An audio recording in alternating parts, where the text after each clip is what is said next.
Let's dig deeper on that, shall we? Okay. Let's go down the road. Go for it. Because it's hard. When you're trying to get the qualitative into quantitative, it is. You ever seen like a 3-year-old trying to like get a square peg in a round hole? With all their might? Bang, bang, bang, right? And it does you not ever felt that way before? We have. Yeah.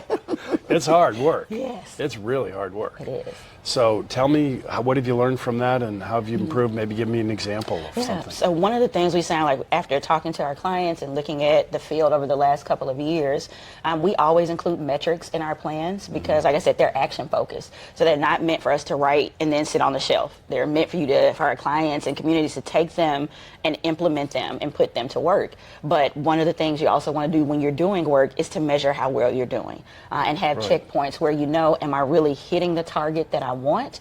Am I really making the type of impact? And so tweaking how we help our clients create those metrics and then making sure there are regular intervals of evaluation and then adjustment that can happen afterwards. So some of and then the reporting, of course, back. Absolutely. So can you take me through an example?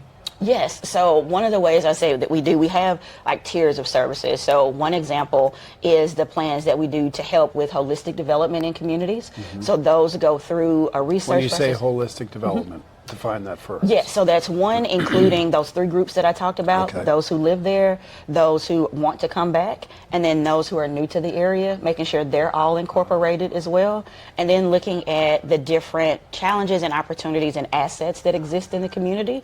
And so say if housing is a question or park access is a question, not solely looking at the primary question, but how all of the other factors in the community impact that. Because if you have a park but you don't have safe sidewalks to get there, you're not going to use it. Or if there are no lights to get there, you won't use it. Or if the neighborhood's only 30% inhabited, no one will be able to use it, right? So we're looking at all the other factors and how we can comprehensively develop a community so that those 3 things that we talked about, environmentally healthy, socially connected, and economically vibrant, that takes place when we leave.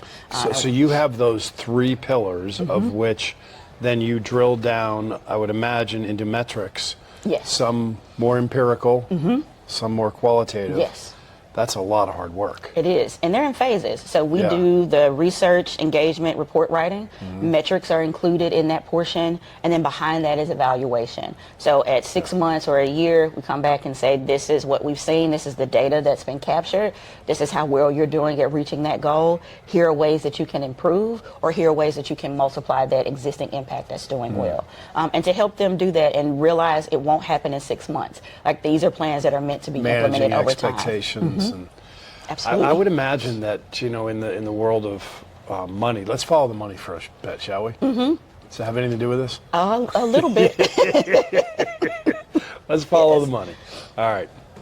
So, first of all, are you a nonprofit? No, we're a for-profit consulting firm. This is not for the nonprofits. I'm not bashing you, but I really like that. Well, thank you. Okay, that's cool. Because I actually don't even like the word sustainability. I like thrivability. And when you're a for-profit doing the right thing, then you got choices, right? That's it. You execute well, things come in well. There's a lot of stuff broken with the capital markets, but you know, if you use the tool properly with the right intentions, the right incentives, it works out pretty good. So I love that. That's exciting. Well, thank you. So, what are your biggest needs on the front end? Do you guys do you need more funding, investing? Do you take on investors? How does that work? So the thing that I would say would be most impactful for us, like I said, is partnerships. Whether that's a joint venture or collaborating on a series of trainings, things that we can do where we can take the things that we know work and amplify them.